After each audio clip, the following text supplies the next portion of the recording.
우리가 지난주에는 사도행전 19장을 통해서 이제 바울의 3차 전도 여행 이제 시작이 된 것을 보았고요. 에베소를 지역을 중심으로 한 사도 바울의 전도 여행에 대한 내용을 보았습니다.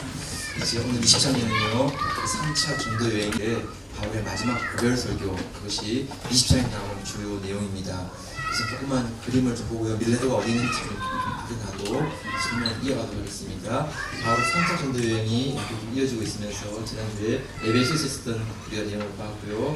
에베소에서 이렇게 2차 전도 여행에 있었던 지역을 돌아보고 돌아오는 가운데 이 밀레도라고 하는 이 부분에서 이제 바울이 돌아오면서 에베소에 있는 성도와 장로님들을 초청하여서 마지막 그 해변가에서 이렇게 말씀을 나누고 함께 이제 작별 인사를 하는 그 내용이 오늘 본문입니다. 사실 사도 바울이 소아시아 지역에서의 사역은 이제 이것이 마무리됩니다. 왜냐하면 예루살렘에 돌아가서 이제 그가 붙잡히게 되었고 압송이 되어서 로마까지 가게 되었고 로마에서 가이사 앞에 복음을 전하는 그런 상황이 이어지기 때문에 다시는 이제 이 소아시아 지역을 오지 못했고 또 에베소에 있는 성도들을 만나지 못하는 마지막 작별 인사가 이 밀레도 여기서 이루어지고 있습니다. 밀레도 하면 사람들이 잘 이렇게 모르겠는데요.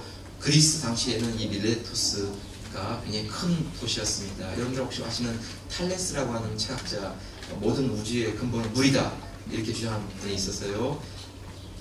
우리가 생각할 때 너무나 단순한 걸 왜 이렇게 목에 힘을 주고 주장하냐 싶은데 이제까지의 그 철학은 소크라테스, 플라톤, 아리스토텔레스의 그 철학은 다 추상적이었어요. 형상과 혹은 뭐 진료 이 두 가지 결합이다 보니까 너무 애매모호하지만 이 탈레스는 물이다 이렇게 구체적인 것도 다 제시했어요. 그리고 이제 자기 주장을 밀고 나가는 거예요. 아마 바닷가에 살았기 때문에 모든 게 다 이렇게 물로 시작해서 물로 끝나는 그것 때문에 그렇겠죠. 아니, 철학 공부하면 재밌어요. 재밌는데 웃기기도 하고요. 그거 하나 주장하려고 평생을 살까 싶은 마음이 드는데 근데 여러분 이 사람이 절대 이렇게 만만한 사람이 아니에요.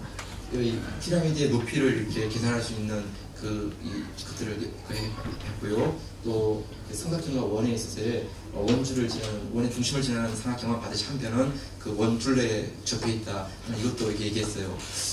뭐가 중요하냐? 할 수 있을지 모르지만 그대로 대단한 발견 아니에요. 대단한 또 이게 있고요. 아무튼 이 탈레스라는 사람이 참 그 당시에는 굉장히 뛰어난 수학자였고 건축학자, 철학자였습니다. 탈레스가 이 밀레토스에서 나온 그런 사람이었습니다. 네, 그 다음 넘어가겠습니다. 밀레토 지역의 장면인데요. 좀 이렇게 그렇죠. 근데 다시 다른 면으로 하면 그 바닷가에 물이 들어갔대요. 그 바닷가에 물이 들어온 가운데 이렇게 도시가 형성되고 이런 곳이었다고 합니다. 그 다음에 이렇게 굉장히 큰 그 건축물들이 있는 것을 보시는데요. 나중에 보겠지만 한 25,000명 앉을 수 있는 그런 그 때앗도록 극장도 있는 것을 볼 때 이 밀레토스가 그리스 당시에 굉장히 큰 발달하고 용수한 그런 도시라고 할 수 있습니다. 네, 사진 잘 안 보이죠? 네, 웬 여인이가 식세인데 여인보다는 뒤에 있는 건물 때문에 이 바닷가를 통해서 이렇게 마켓이 시장이 형성되었다고 해요. 네, 근데 사진을 찾아보니까 이 여자밖에 안 나와가지고 그래서 네 이렇게 하겠어요. 넘어가겠습니다. 네, 근데 이게 어디냐면 독일 베를린에 가면 베르가모 뮤지엄이라고 있어요. 네, 그 뮤지엄에 그대로 이걸 떼어다가 갖다 놨어요. 우리 사람들 대단하죠? 네, 이 건물이 지금 밀레토스의 그 마켓에 들어가는 그 건축물 입구였어요. 근데 여러분, 보시면요, 굉장히 섬세하게 조각이 되는데요. 얼마나 발달하고 눈이 많았으면 이렇게 정교하게 조각을 해서 이렇게 시장을 형성하는 이것을 만들었을까 싶을 정도로 그 당시 밀레토스의 부와 크기를 좀 이렇게 알 수 있는 것이죠. 네. 남아있는 건축물들 가운데요. 앞장이 극장. 네. 좀 가까이 가볼까요? 네.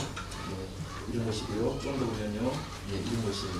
그래서 굉장히 한 25,000명 앉을 수 있다고 해요. 굉장히 큰 도시죠. 그죠? 네. 여기까지 해야죠. 그 다음 있나요? 네. 여기까지 하겠습니다.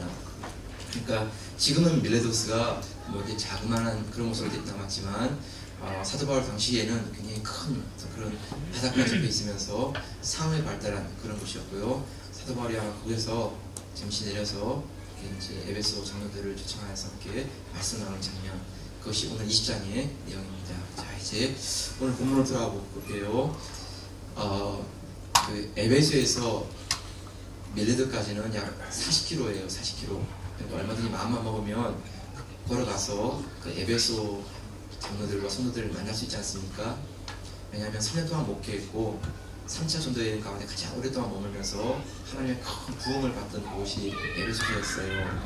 그런데 에베소서에서 소요가 일어났고 그 소요 때문에 다시 교회가 또 다른 어려움이 생길까 하는 마음 때문에 에베소를 직접 가지 않고 바울이 에베소에 있는 장로들과 성도들을 초대하여서 밀레드에서 이렇게 같이 말씀을 하게 되었어요.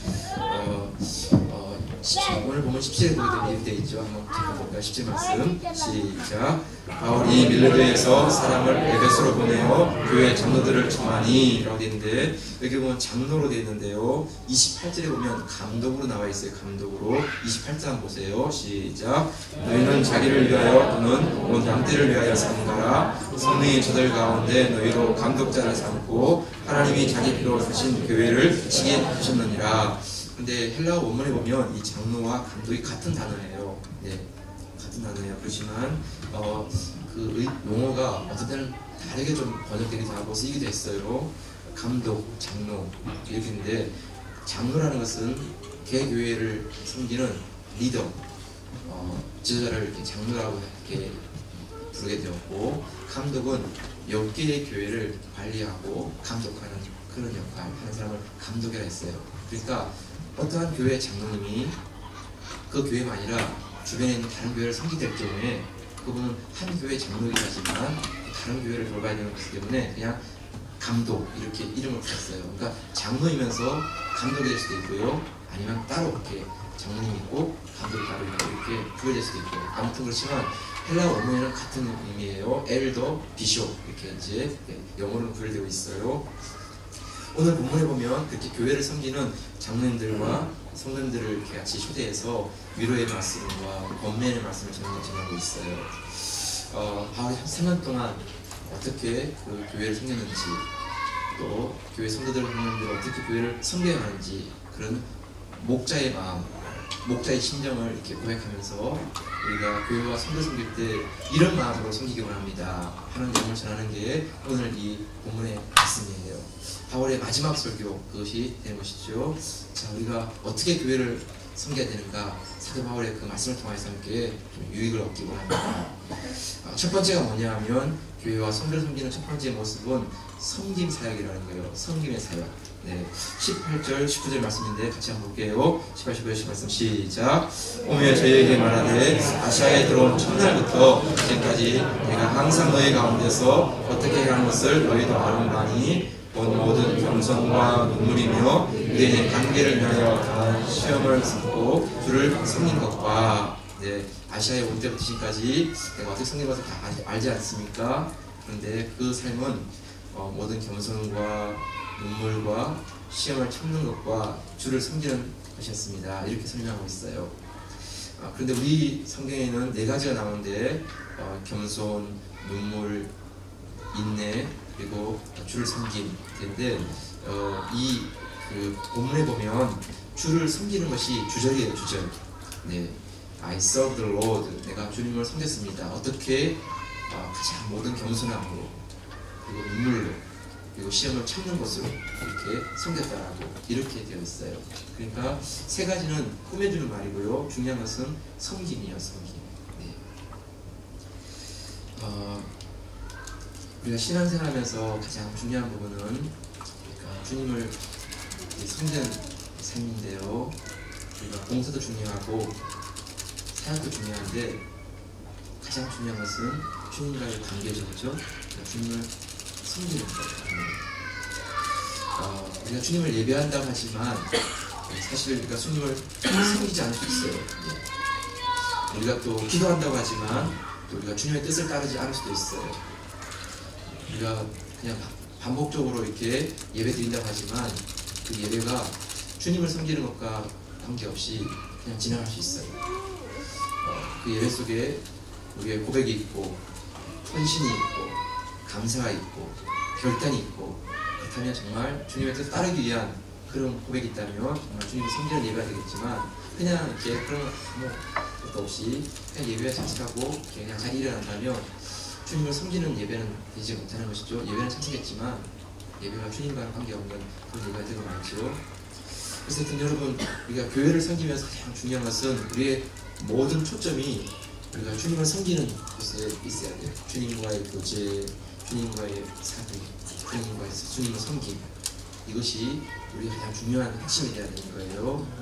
이런 일을 하기 위해서 어떻게 했는가에 대해서 사도 바울이 세 가지로 설명하고 있잖아요. 첫 번째가 뭐냐 하면 모든 겸손이에요. 겸손. 이 겸손이라는 것은 윤리나 도덕 수준에서의 우리의 그 겸허함, 겸양, 이게 아니고요. 진심으로 주님을 섬기면서 낮아지는 거예요. 다시 말하면 자기를 부인하고 주님을 드러내고 주님을 높여드리고 하는 이것이죠. 이것이 겸손이에요. 겸손.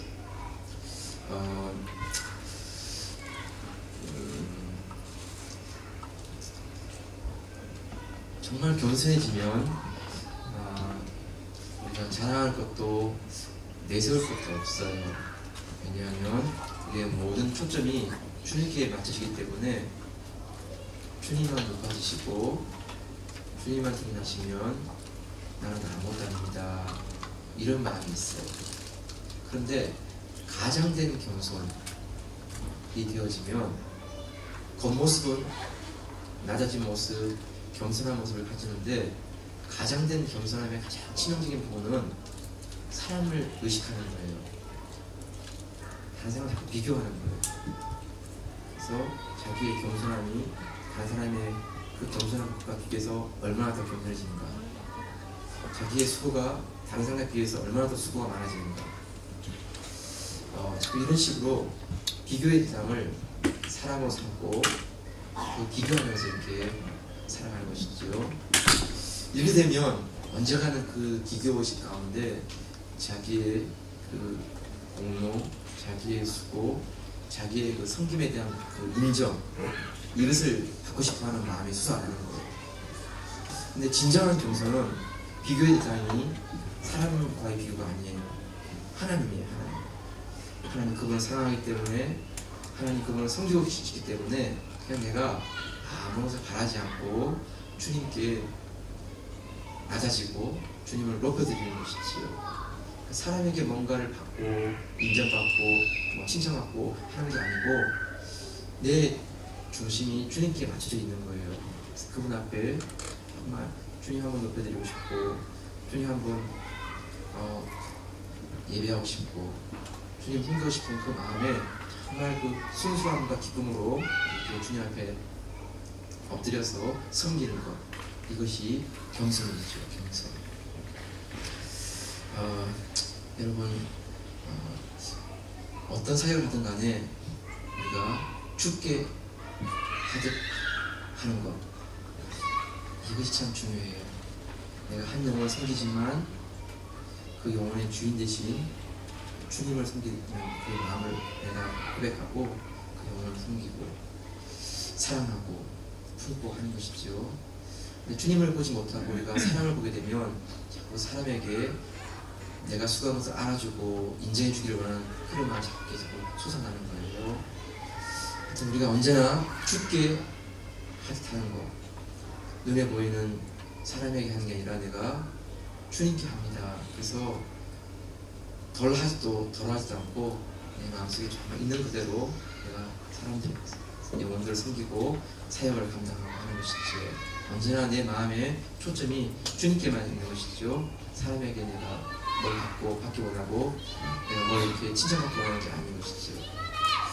네, 하여튼 모든 겸손이라고 할 때는 자기를 부인하고 주님을 증거하고 드러내는 것, 이것이 겸손이에요. 자, 두 번째는 눈물로 섬긴다고 되어 있습니다. 눈물. 원문에 보면 이게 그냥 눈물 하나가 아니고 눈물들이에요. 그러니까 많은 눈물로 이렇게 섬긴다라고 되어 있어요.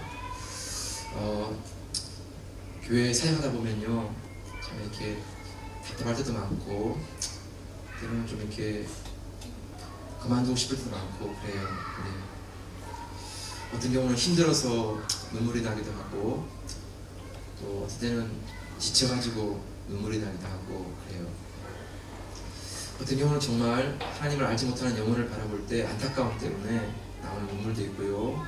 사람들의 고집과 무지함을 보면서 너무 하나님 말씀을 이렇게 제대로 받아들이지 않는 것을 보면서 참 마음이 아파서 나오는 눈물도 있어요.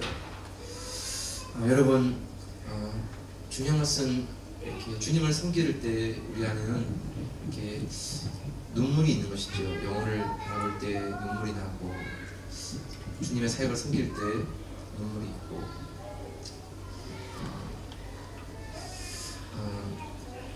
목자와 싹군의 그 차이가 있다면, 도둑이 와서 양떼를 잡아갈 때 목자는 생명을 걸고 싸우고 싹군은 도망가고, 여기서만 이렇게 한가름 나는 게 아니라 일상의 삶 속에서 목자는 양을 바라볼 때 눈물이 있어요.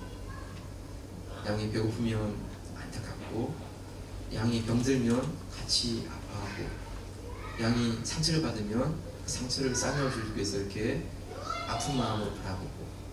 근데 삭구는 눈물이 없어요. 양이 뭐 다치든 말든, 양이 어떻게 아프든 말든 그냥 관계없어요. 네. 힘들면 그냥 내팽개치고 그런 거죠. 그러니까 도둑이 올 때만 아는 게 아니라 그 목자와 삭군의 그 차이는 그의 일상의 삶 속에서 눈물이 있는 그 섬김이 있느냐, 눈물이 있는 기도가 있느냐, 여기에서 이렇게 판가름이 나요. 여러분, 한 여자가 시집을 가죠. 그러면 그 남자 하나 사랑한 것 때문에 시집살이를 하기 시작해요. 이제는 결혼하면 집으로 돌아갈 수가 없잖아요. 그러니까 시댁에서 참 이런 일 저런 일을 다 하다 보니까 어때는 참 마음이 너무 힘들어요. 몸도 지치고. 돌아가고 싶지만 돌아갈 수가 없어요. 이제 결혼했으니까. 그러면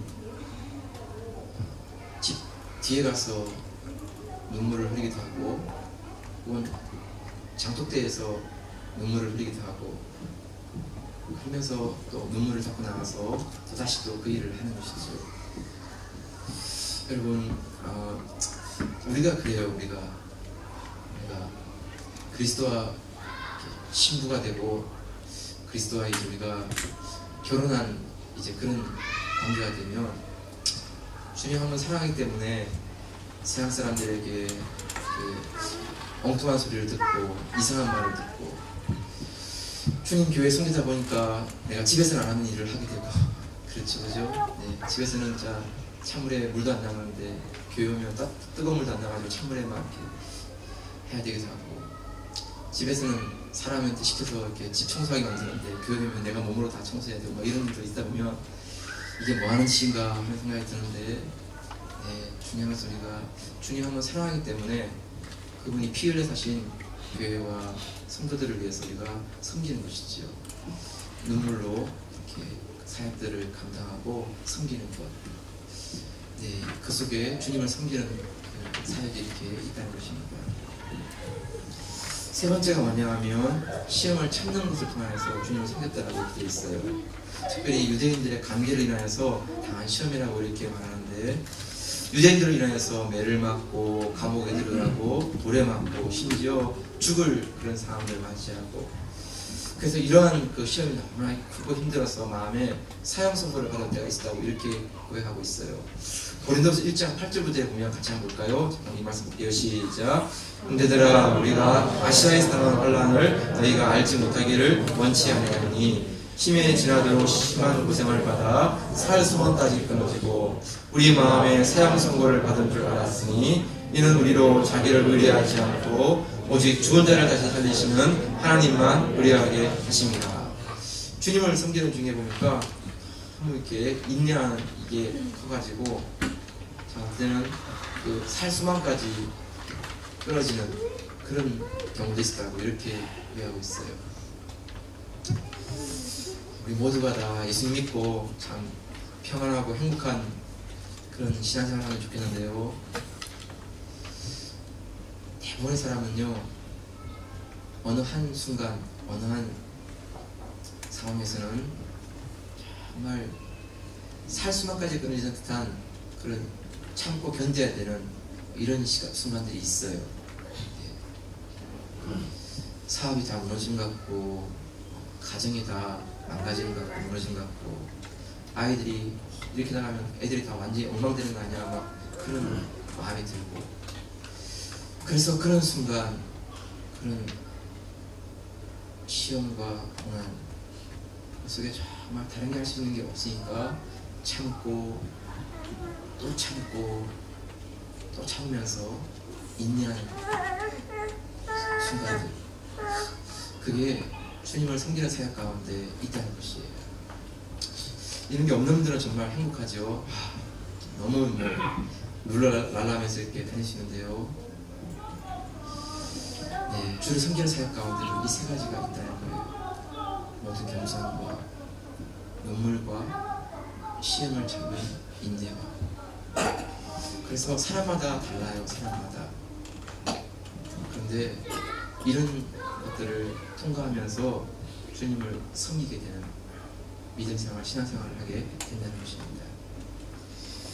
네, 사랑하는 성도 여러분, 그 부드러운 조갯살에 모래가 들어오면 저희가 힘들고 괴로워서 그 조개를 이렇게, 그 모래를 이렇게 비비면서 조금씩 이렇게 그거를 덮어가지 않습니까? 그럼 나중에 그것이 진주가 되어서 아름다운 빛을 발하는 그런 보석이 되지 않습니까? 네, 여러분, 우리의 신앙생활에도 보면 모든 겸손과 눈물과 인내 가운데 정말 그 아픈 것이 이렇게 진주가 되어서 주를 섬기는 가운데 주시는 열매가 되고 보석이 되고 해요. 네.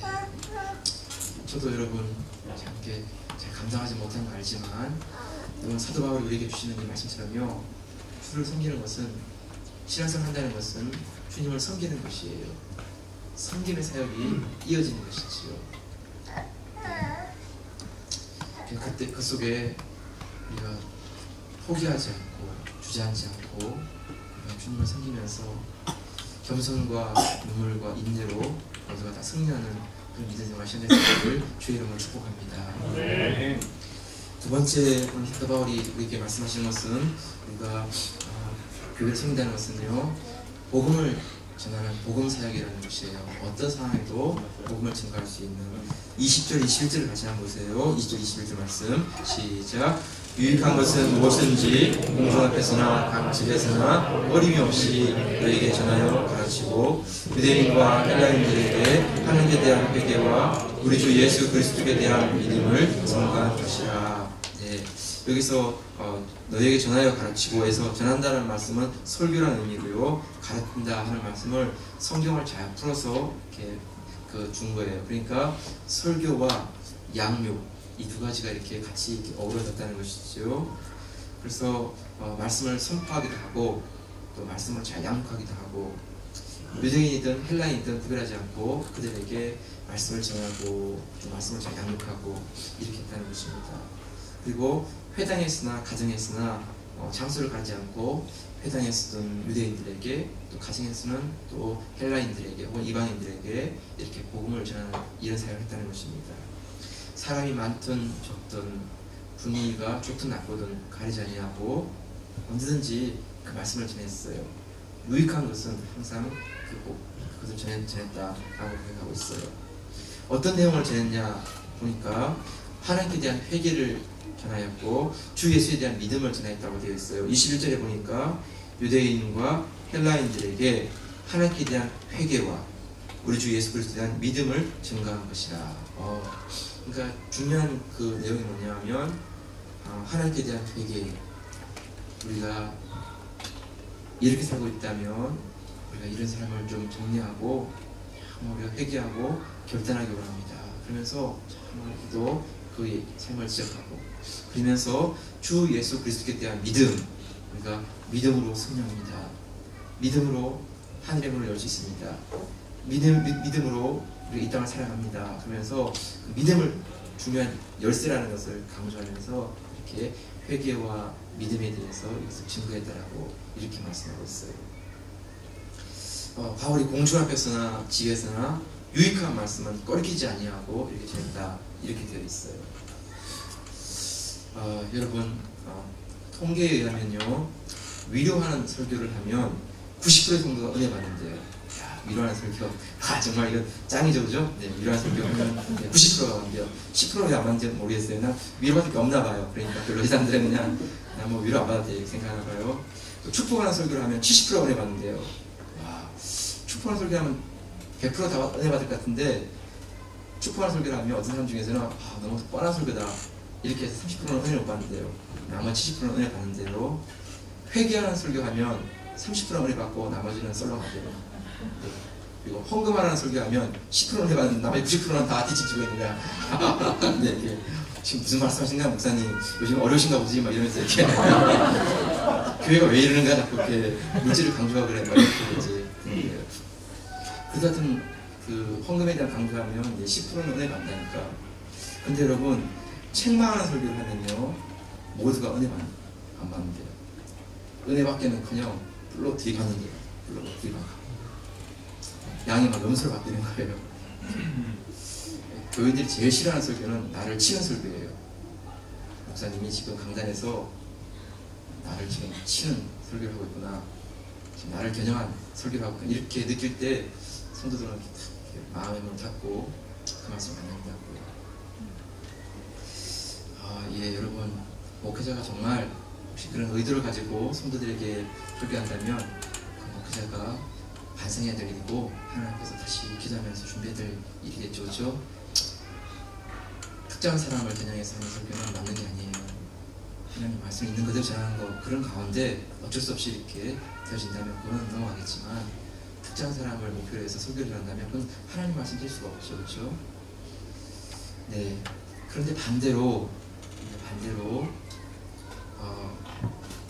유익하지만 성도들에게 별로 은혜가 안 될 수도 있고, 성도들이 별로 달가워하지 않은 설교를 할지라도 그것이 하나님 말씀 앞에 유익한 설교라면 그것도 전하지 않으면 그것도 목회자가 자기의 직분을 다 하는 게 아니죠, 그렇죠? 헌금을 강조하는 설교를 해서 10%가 은혜 받고 나머지 90%가 다 은혜 받는다 할지라도 성경에서 우리에게 말씀해 주시는 헌금의 가장 소중한 그 축복과 유익을 우리에게 알려주시는 목사가 될 때 성도들이 그 물질을 통하여서 청지기가 되고 바르게 관리할 수 있고 하나님 더 큰 물질을 받을 수 있는 그런 것들을 준비할 수 있게 되고 훈련받게 되잖아요, 그렇죠?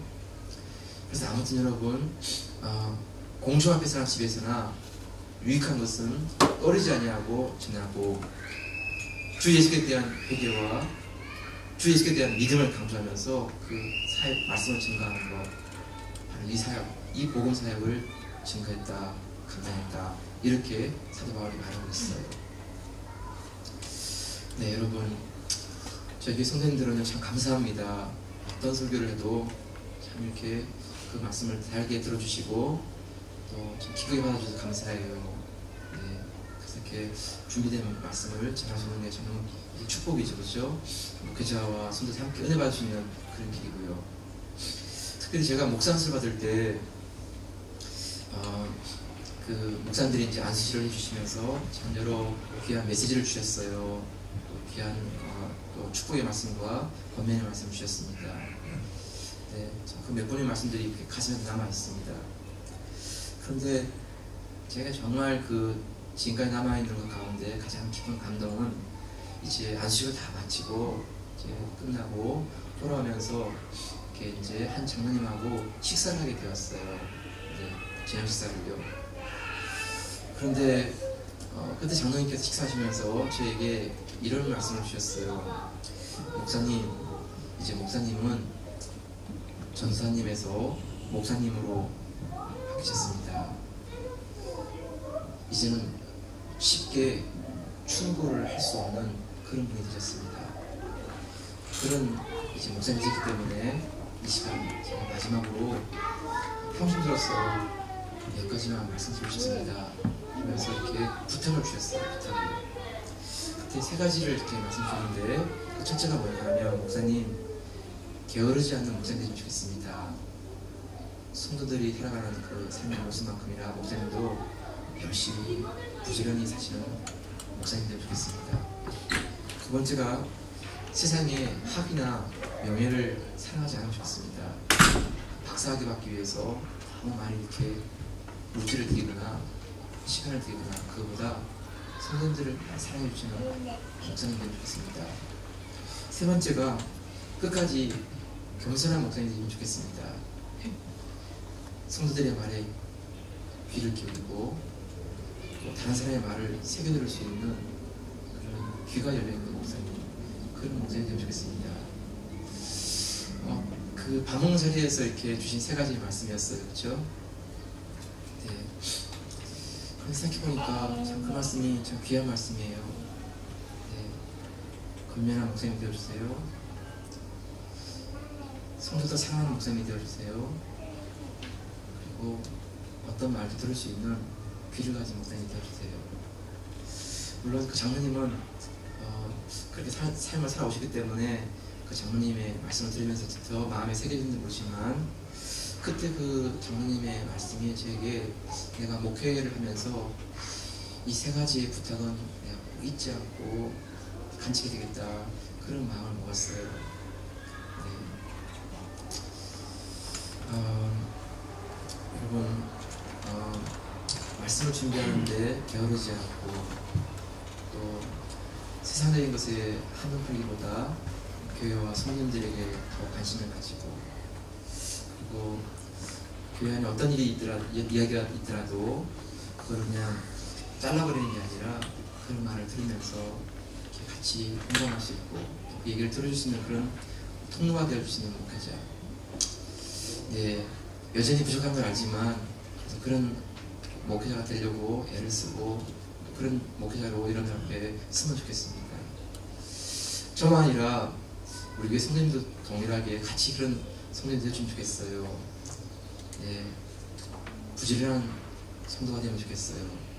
네, 너무 이렇게 게으르고 너무 이렇게 그냥 안일한 그 목이 아니라 참 이렇게 나름대로 주어진 일들을 열심히 감당하시는 분들이요.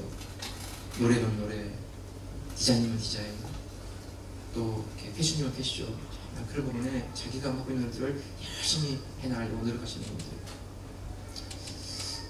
그리고 자꾸 다른 것에 끼우끼우 사는 게 아니라 내게 하고 있는 일들과 하나님 맡겨주신 것들에 정말 그걸 사랑하고 열심히 하려는 그런 모습들. 그리고 무엇보다 사람의 말을 들으면 탁 잘라버리고 이렇게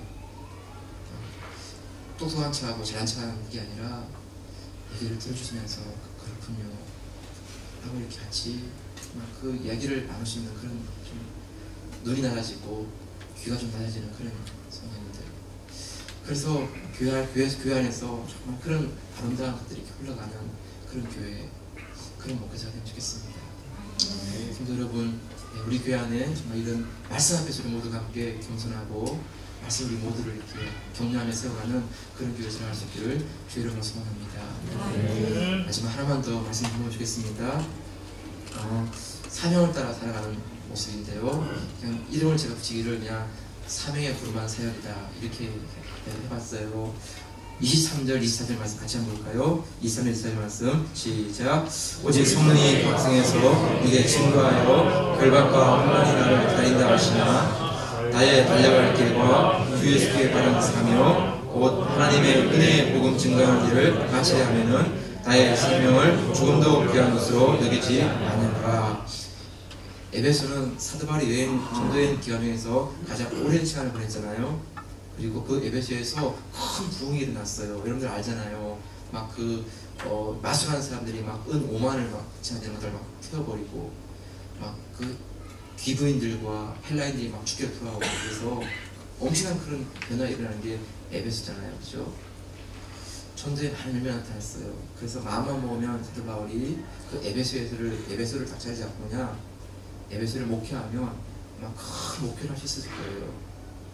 몇백 명, 몇천 명이 올 수 있는 그런 교회가 될 수 있을 거예요. 그럼 바울은 참 편안하게 안정되게 목회할 수 있었겠죠. 근데 바울이 그 에베소 교회를 물려주고 계속해서 이렇게 전도 여행을 하는데 오늘 본문에서 보게 되면 성령께서 말씀하시기를 각 성에서 결박과 환란이 나를 기다린다 이렇게 말씀하신다는 거예요. 가는 곳마다 결박이 있고 환란이 있고 참 어려움이 있는 거예요. 그럼 여러분 누구든 가고 싶어 하겠어요. 누구든 좀 편안하고 싶고 살고 싶고 누구든 좀 이렇게 안주하고 싶지. 맨날 가는 곳마다 얻어 터지고 매를 맞고 욕을 먹고 구박을 받고 그럼 누가 가고 싶어 하겠어요. 근데 바울이 오늘 본문에 보니까 이렇게 있잖아요. 나의 달려갈 길과 주 예수께 받은 사명 하나님의 복음 증가하는 것을 마치려면은 나의 생명을 조금 더 귀향스럽게 잡고 가겠습니다. 이렇게 고백하고 있다는 것이에요. 왜냐하면 그의 마음 가운데 그의 중심에 하나님의 부르심, 하나님의 사명 그것이 너무나 분명하기 때문에 어떤 좋은 게 있다 할지라도 안주하지 않고 어떤 어려움이 있다 할지라도 두려워하지 않고 부르심을 따라서 가는 그 모습, 그것이 바울의 목자의 심정이었고 목자의 마음이었다라고 이렇게 고백하고 있어요. 네, 여러분, 저도 말씀 이렇게 전하지만 사실 이렇게 막상 또 어려운 일을 다시 이렇게 하라고 하면 참 이렇게 쉽지 않을 것 같아요. 네, 만만하지 않지요. 그렇지만 기도하면서 돌아보면서 정말 이 길이 내가 가야 할 길이다 라는 것이 든다면 그 다음에 이제 다른 여성들을 내려놓고 그 길을 따라가는 그런 삶을 살게 되겠죠. 아무튼 여러분, 처음부터 이렇게 선뜻 나서지는 못하겠지만 하나님 앞에 기도하고 준비하면서 하나님 이것이 저를 부르신 하나님의 기입니까? 그런 기도에 대한 응답과 확신이 들면 주저하지 않고 다시 또 길을 떠나는 것, 그것이 축복이고 영광이 되겠죠. 여러분, 우리 믿음의 삶 가운데 어렵기 때문에 우리가 가기 싫어하고 쉽기 때문에 편안히 안주하고 그게 아니라 하나님의 사명을 따라 부르심을 따라 갈 수 있는 우리 믿음의 삶 되시기를 주의 이름으로 축복합니다. 여러분, 사도 바울이 로마에 압송되어서 가이사 앞에 서기 전에 이제 마지막으로 보낸 편지에 보면 그 옥중 서신 디모데후서 가운데 이런 말씀 나오잖아요.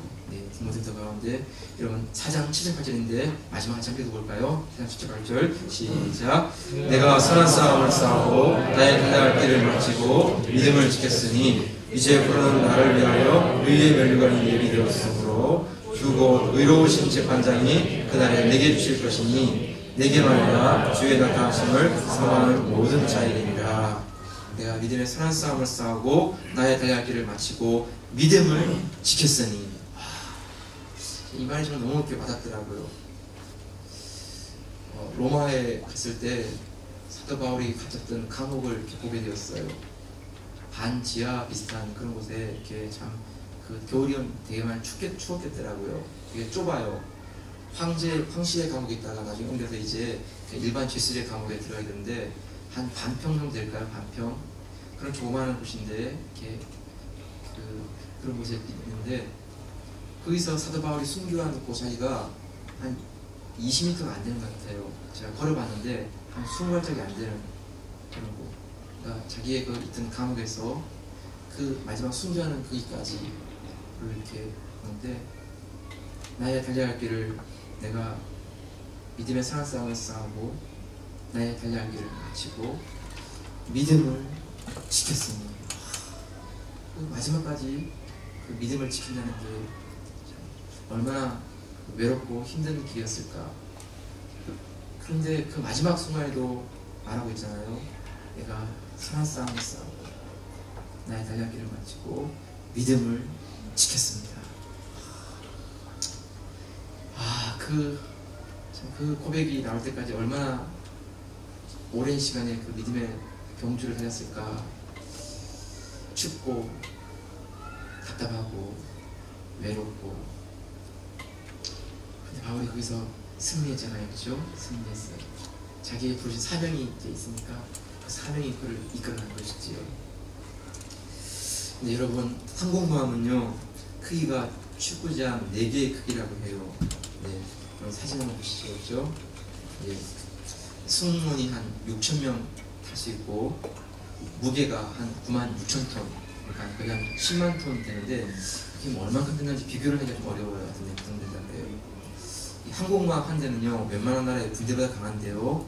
항공모함은 혼자 다니는 게 아니라 그 옆에 순양함, 구축함, 호위함을 보내고, 혹시 여러분 아셨습니까? 바닷속에 4대의 잠수함이 따르네요. 그 항공모함을 지키기 위해서 동서남북으로 이렇게 4개의 잠수함이 이렇게 있으면서 혹시나 모를 바다에 그 물속에서 오는 그 잠수함들의 공격을 막아내기 위해서 핵 잠수함이 이렇게 밑에 같이 있다고 합니다. 그래서 이 항공모함 한 대가 움직이면 마치 움직이는 섬과 같다고 할 정도로 그 군사력이 어마어마한 그런 그 군사력을 가지고 있는 것이죠. 이런 항공모함은요 기름으로 다니는 게 아닌데요, 기름을 넣지 않은데요, 항공모함은 핵 연료를 이렇게 넣는데요. 근데 한 번 넣는 그 기간이 26년이래요. 26년. 별로 놀라지 않으시군요, 여러분들한테. 뭐 20년은 뭐 아예 그까지 하면 이렇게 나한테 같아요. 여러분 26년마다 한 번씩 그 핵 연료 원자로를 갈아주는데요. 그러면 26년 동안 멈추지 않고 그 거대한 항공모함이 이렇게 움직일 수 있다고 합니다. 그러면서 전 세계 어디를 다니면서 전쟁을 할 수 있고 작전을 수행할 수 있는 그런 대가 되는 것이죠. 여러분, 우리 인생도 마찬가지입니다. 우리가 어떻게 지치지 않고 달려갈 수가 있을까요? 때로는 외롭고 힘들고 그런 파도와 싸우고 풍랑과 싸우면서 우리가 어떻게 이렇게 멈추지 않을 수 있을까요? 그 멈추지 않는 비결은요, 우리 안에 하나님의 부르심, 하나님의 사명, 이것이 살아오고 있으면 우리가 멈추지 않는 것이지. 지치지 않는 거예요. 왜냐하면 나를 부르신 하나님의 그 부르심, 하나님의 사명, 잠을 자지 못해도 견딜 수 있고, 밥을 먹지 않아도 견딜 수 있고, 매를 맞고 감옥에 들어가도 견딜 수 있고, 내가 어려운 일을 당해도 기뻐 춤출 수 있는 그것, 내 안에 그 하나님의 너무나 분명한 부르심, 사명, 그것이 안에서 끓어오르고 있다면 그 사람의 삶은 결코 멈춰지지 않는 것이지, 지치지 않고 나아갈 수 있는 것이지. 성도 여러분, 아무리 보잘것 없어도요, 사명 가운데 집중된 인생이 되게 하면 놀라운 일이 일어나요. 여러분, 빛이 모이면요 물을 만들어내요. 빛이 또 모이면요 강철을 뚫어요. 벽을 막 뚫어요. 이렇게. 빛이 너무나 지금도 있지만 이 빛이 모아지고 집중되기만 하면 그런 놀라운 파괴력을, 힘을 발휘하게 되는 것이에요. 우리의 삶도 하나님의 사명에 집중하는 삶을 살면 그 집중력이 놀라운 일들을 만들어가는 것이에요. 사람들이 볼 때는 할 수 없다고 하는 것들이 막 되어지는 것을 보게 되고요, 다른 사람은 엄두도 못 내는 것들이 막 이뤄내는 이런 것들을 보게 되는 것이에요. 그가 하는 것이 아니라 사명이 그 인생을 이렇게 들어 쓰는 것이죠. 그래서 여러분, 우리 마음속에 정말 하나님의 사명을 사모하고 그 사명에 우리가 집중하는 것이에요. 우리의 시간과 우리의 재능과 우리의 마음과 생각을 그 사명에 다 모으는 것이에요. 그리고 그 사명을 잡고 달려가는 이런 삶을 사는 것이에요. 여러분, 이것이 사도 바울이 그의 전도의 삶 가운데 나타나고 있는 그런 고백이라고 이렇게 이야기하고 있어요. 여러분, 우리가 어떠한 우리 삶 속에 주를 섬기는 삶이 이어지기 원합니다. 겸손과 눈물과 인내가 있지만 우리가 가장 중요한 부분은 주님을 섬기는 사역이고 주님과 깊이 교제하는 사역인 것입니다. 우리가 어떠하든지 주님의 복음을 전하고 주님을 증거하는 삶이 되기 원합니다. 여러분, 좀 마음 상할 일도 있고요, 어려움도 있고 꺼리끼는 일도 있다 할지라도 언제나 우리가 복음을 가진 사람으로, 복음에 비친 사람으로 복음을 전할 수 있다면, 예수 그리스도를 증거할 수 있다면, 하나님을 증거할 수 있다면 그것이 우리의 큰 기쁨인 것이지. 마지막으로 우리 안에 하나님의 그 부르심에 대해서 우리가 그 부르심을 따라 달려가고 싶겠습니다. 어떤 분은 참 이렇게 음식을 만드시는 그 진짜 그 은혜가 잘나타나 있어가지고요. 참 이렇게 음식을 공개해 주시는데요. 그분의 음식을 먹을 때만 느끼는 건가 하면 정말 재료보다 이분의 삶에 은혜가 있는 겁니다. 음식을 먹을 때 음식도 먹지만 그 하나님 은혜가 함께한 그 음식을 먹으면서 참 영적인 힘이 나는 겁니다. 어떤 분은 행정으로 참 잘 도와주는 분이 있어요. 그분이 손을 대면 디자인이 예쁘게 나오고 참 이렇게 문서가 아름답게 만들어지고, 그래서 그걸 볼 때마다 이건 재능이 아니고 이분에게 부어주신 그 은혜가 이렇게 예쁜 것을 아름답게 만들어내는 그걸 보게 됩니다. 여러분, 참 우리 은혜교회에 여러 모습으로 섬겨주시는 한 분 한 분들의 모습을 보면서요 정말 감사합니다. 예배를 준비하는 경배 찬양팀, 토요일마다 모여서 그 섬겨주는 그 귀한 모습, 집에서 조금씩 음식을 들고 와가지고 그 음식을 나눠주는데, 어제는 그 배가 만삭인 그 우리 집사님이 김밥을 만들어 와가지고 김밥을 나눠주는데, 김밥을 먹는데 정말 와, 이게 그냥 김밥이 아니었어요. 배부르신 분이 그 경배 찬양팀을 생각하면서 김밥을 만들어 주셨어요. 방송과 행정으로 뒤에서 이렇게, 저분들은 예배 여기 앉아 있지 못하고 저 뒤에 있잖아요. 그래서 이렇게 섬겨주시고 이렇게 자막을 준비하고 영상을 준비하고 넘나기를 이렇게 주일학교를 위해서, 시사 봉사를 위해서 섬겨주시는 분들, 그런 분들 이렇게 어우러지는 가운데 은혜교회 속에 한 분 한 분의 소중한 이렇게 손길이 담겨있는 것을 보게 되고, 우리 기쁜 교회, 좋은 교회, 참 행복한 교회를 이렇게 세워갈 수 있구나 하는 그런 마음을 가집니다. 네, 여러분, 시간이 지나서요 보면요 교회가 참 이런저런 문제를 만나게 되는데요, 은혜교회 속에는 우리가 그런 것들을 우리가 겪지 아니하고, 왜냐하면 처음부터 우리가 다 이런 모습을 시작했으니까, 목회자가 아무것도 아닙니다, 그런 마음을 가지고 이렇게 당할 수 있고, 성년들 중에서도 누가 하나 이렇게 목소리 큰 소리를 내거나 힘주시는 분이 아니라 다 이렇게 같이 함께 할 수 있는 그런 교회로, 여러분, 이것이 은혜교회가 시작부터 끝날 때까지 가져갈 수 있는 그런 아름다운 모습, 귀한 모습 되기를 소원합니다. 이 땅에서 정말 하나님의 은혜의 빛을 전가하고 주의 복음을 전가하는 그런 교회로 쓰임받는 그런 교회가 선교되시기를 주의 이름으로 축복합니다. 주신 말씀 같이 붙잡고 이제 같이 한번 기도하겠습니다. 자, 마음에 주시는 말씀들 따라서 같이 기도하겠습니다. 하나님 아버지,